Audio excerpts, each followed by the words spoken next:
करेंगे एक बड़ी खबर का जो लखनऊ से मिल रही है। स्वामी प्रसाद मौर्य के खिलाफ गिरफ्तारी वारंट जारी कर दिया गया है। एमपी एमएलए कोर्ट ने ये वारंट जारी किया है। 24 जनवरी तक पेश होने के आदेश भी दिए गए हैं। 7 साल पुराना है मामला और धार्मिक भावना भड़काने का आरोप लगा है। बीएसपी में रहते पूजा न करने का बयान दिया था, जिसको लेकर अब वारंट जारी किया गया है। एक बड़ी खबर आपको बता रहे हैं, 24 जनवरी तक पेश होने के आदेश भी दिए गए हैं।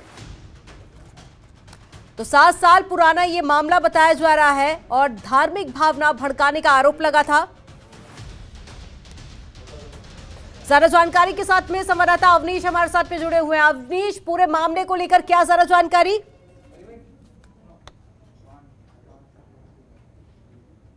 देखिए, 7 साल से स्वामी प्रसाद मौर्य के ऊपर धार्मिक भावनाएं भड़काने का एक मुकदमा चल रहा था और बसपा शासन में रहते हुए उन्होंने उन पर पूजा न करने का बयान देने का आरोप लगा था और इसको लेकर 24 जनवरी को एमपी एमएलए कोर्ट में उनको पेश होना है। उनके खिलाफ गिरफ्तारी वारंट जारी किया गया है। तो ऐसे में जब पेशी होगी तो कहीं ना कहीं वो अपना, लेकिन इसके सियासी मायने भी निकालने चाहिए, क्योंकि लगातार भारतीय जनता पार्टी के मंत्रिमंडल से इस्तीफा देने के बाद इस तरीके का जो गिरफ्तारी वारंट आता है तो कहीं ना कहीं एक तरीके से ये बड़ा संकेत देता है कि उनके खिलाफ जो भी प्रक्रियाएं दबी हुई थी वो खुलनी हुई शुरू हो गई है। तो लगातार कयास लगाए जा रहे थे कि कुछ ना कुछ बड़ा होगा। ऐसे में जो बड़ी हरकत है, जो बड़ी बदलाव है वो देखने को मिलेगा। तो स्वामी प्रसाद मौर्य अपनी जगह अडिग हैं। उन्होंने बातचीत में अपने कहा था कि वह सिर्फ उपेक्षित थे, 5 साल से बिछड़ों के लिए कोई कार्य नहीं किया गया भारतीय जनता पार्टी की तरफ से, इसलिए वो आहत थे और उसी को लेकर दारा सिंह चौहान ने भी अपनी बात रखी। तो इस तरीके का जब गिरफ्तारी का वारंट आता है 24 जनवरी को जब पेश होंगे, तब देखने वाली बात होगी कि एमपी एमएलए कोर्ट की तरफ से क्या कुछ कार्रवाई की जाती है।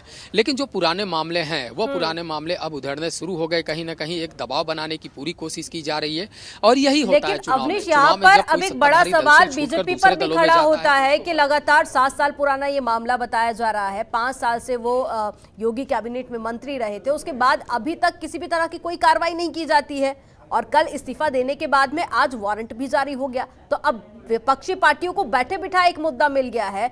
अगर हम बात करें विपक्षी पार्टियों की, तो क्या अभी तक उनकी तरफ से कोई भी रिएक्शन सामने आए हैं?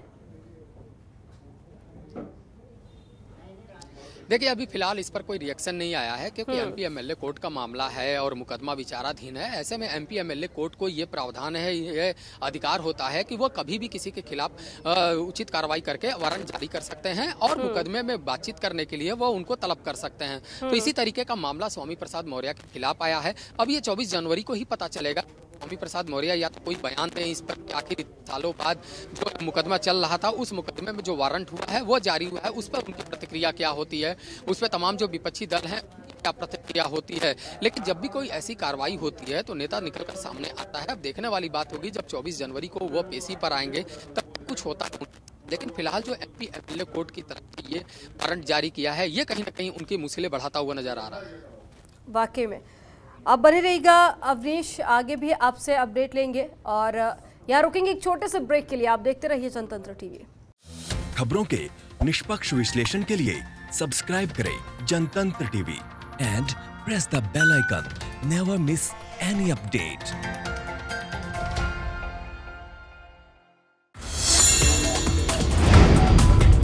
Download the Janatantra TV app, available on Google Play and App Store. Download it now.